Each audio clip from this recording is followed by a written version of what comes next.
Hello, this lecture is on the Republic and conflict. So we're talking now about something called the struggle of the orders. This lasted a couple hundred years. We're going to only look at a few examples. But basically, you may recall that the Roman society among free Romans was made up of basically two classes: the patricians, who were the elites who made up 5% of the free population, and the plebeians, who made up 95% of the free population. However, most of the high offices belonged to the patricians, and even though plebeians could vote, their votes didn't count as much as the patricians did. So you would be right in assuming then that there was a lot of frustration among the plebeians, sometimes called the plebs, right? You know, you're a plebeian, you don't have much say in how things are being run, and I want to stress, the patricians ran everything to their benefit. So you had 5% of the people running the republic, and they did it to benefit themselves primarily. One thing that was particularly frustrating to the plebeians was this. Remember, plebeians do military service. Now, if you were to join the U.S. Army, you would be given equipment, you would be fed, and you would be paid.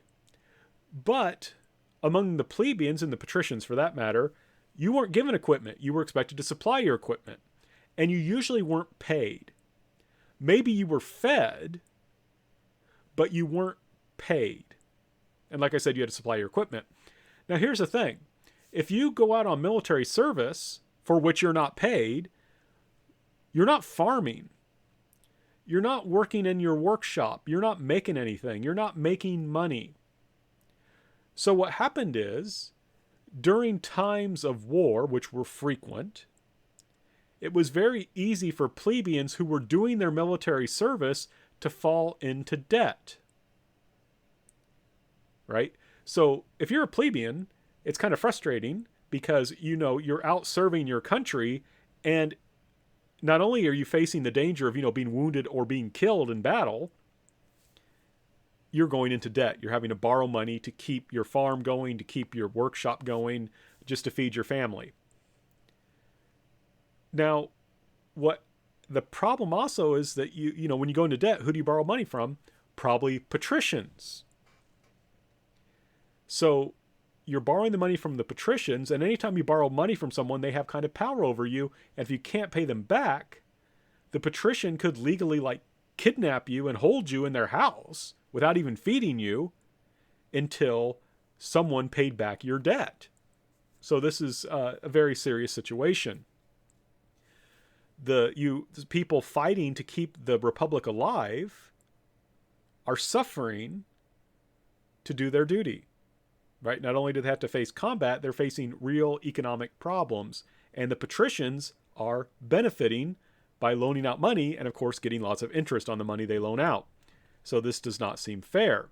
And there's a story how one day in, I believe it was the marketplace of Rome, a veteran, a man who bore the scars of his many campaigns he had fought, and who was clearly emaciated, who hadn't been eating, was in dirty rags. And he said, "People, listen to me. I'm a soldier who's fought for Rome, you know, on all these campaigns, and I can't feed my family. I've lost my land. I've lost everything because of this situation." Now, to us, you know, this is a screaming injustice. I mean, this is very clearly wrong. Something needs to be done to help the plebeians. But the Senate refuses to hear this complaint, refuses to deal with it, because it's controlled by patricians who are making lots of money, loaning money to plebeians, right? They make money off the interest. Now, what ends up happening, though, is there's a foreign threat. Again, an army is threatening to invade, and the plebeians say, you know what? We make up the bulk of the army. We're not going out to fight unless the Senate promises to give us debt relief. Usually this come through the cancellation of debts or the government helping to pay off the debts or something.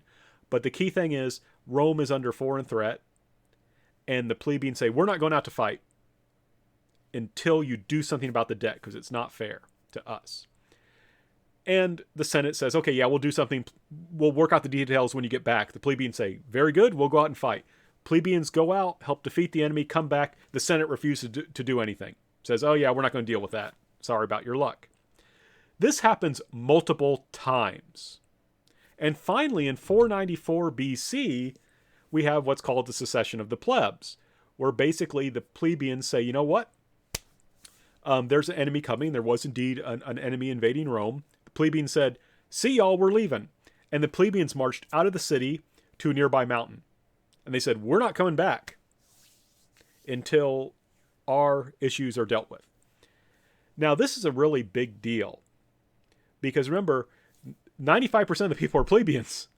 They're the ones that are the craftspeople. They're the ones that do all the work. They're the ones that grow the food. They're the ones who are in the army. So by withdrawing from the city, nothing can be done. And there's no one defending the city. So finally, at this point, the Senate gives in.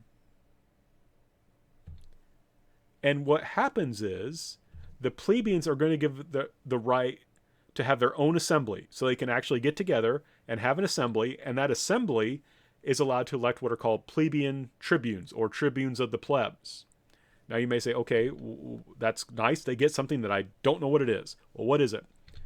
Well, like I said, this is an elected position. I believe the numbers varies, but it's usually around 10. There are several plebeian tribunes. They could call an assembly and pass laws for the plebeians. So the plebeians are being given a measure of self-government, right? The tribunes could call an assembly, and that assembly could then pass laws that were binding on the plebeians. In addition, these plebeian tribunes are what we call sacrosanct. Sacrosanct. What does that mean? You literally cannot touch them. Like, you're not allowed to touch them, meaning you can't do anything violent to them. So they have, in a sense, freedom of speech, at least while they're a tribune, because you can't beat them up or anything for what they say. So they are sacrosanct. You can't touch them. You can't do anything against them. If I recall correctly, if you should touch a tribune, anyone can kill you on the spot. So they have a lot of protection. They have a couple different rights. They can intercede. So if they're a plebeian that is being abused, in the tribune's opinion, the tribune could stop that abuse, could intercede. For example, if there's a court case going on, the plebeian tribune could actually get involved in the court case to help the plebeian. If a plebeian's being arrested for debt, the plebeian tribune could step in and say, no, you can't do that. And a very similar power they had is a veto power. And veto is a Latin word, I'm sure you're familiar with it from government classes, meaning I forbid. Literally, that's what it means, veto, I forbid. So what would happen is the plebeian tribunes, if a law was passed by the Senate that they didn't like, they could veto it. If a judge issued a verdict against a plebeian, and the plebeian tribune thought it was wrong, they could veto it and say, nope, that I will not allow that ruling to stand. So this was a major concession. And so while conflict would continue, in general, the plebs would win and gain a bit more power each time. And that's key, because all this could have easily led to rebellion or civil war. It did lead to arguments, it did lead to conflict, but at least during this early time period, they were always able to compromise and maintain stability.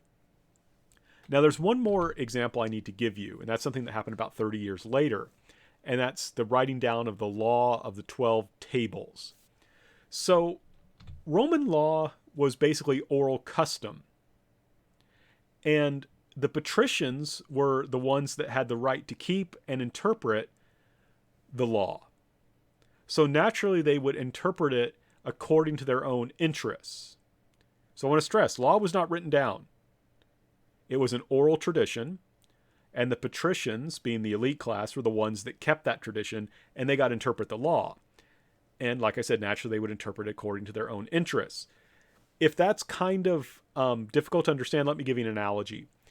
Probably sometime in your life you played the game of tag, and you played it with a kid that made up the rules as he or she went along. So that person, they would be it, and they would tag you. And then you would tag them back. And they would say, oh, no tag backs. Right? It's like, well, we didn't talk about that rule to begin with, but they just announce it as soon as you tag them back.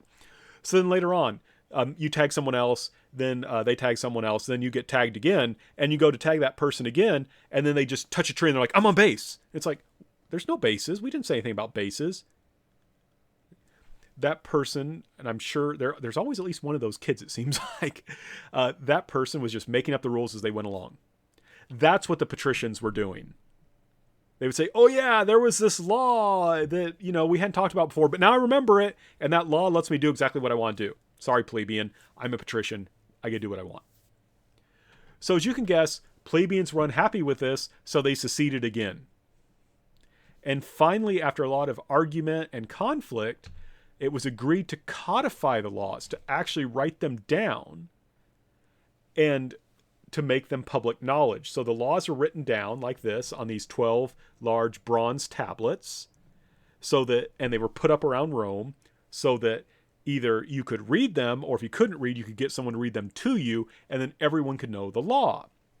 So for example, there was a law that said, if you arrested a debtor and kept them in your house until they paid the debt, you had to actually give them food, which I think is striking, which would, like I said earlier, they were, if you were a patrician and you had money to a plebeian, they couldn't pay you back. You could arrest them and keep them in your house until they paid you back, and you didn't have to feed them. Well, now you have to feed them. It's not a great advance, but it's better than starving to death. The laws could be quite complex. For example, if you were to set fire to someone's grain and you did it maliciously, you could be executed. You may say, that's pretty harsh, right? For arson, well, you have to remember, they don't have advanced firefighting techniques.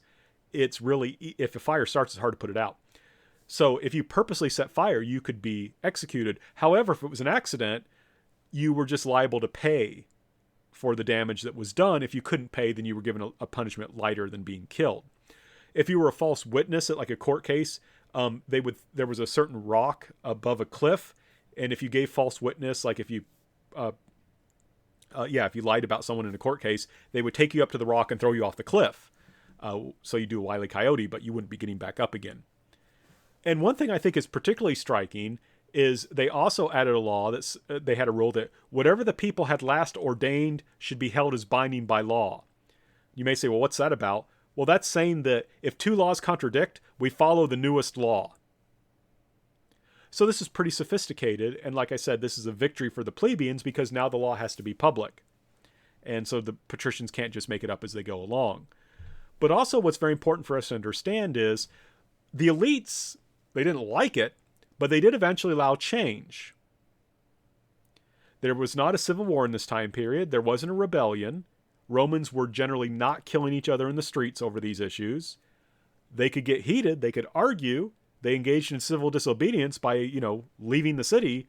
But eventually they always compromised. And that brought stability.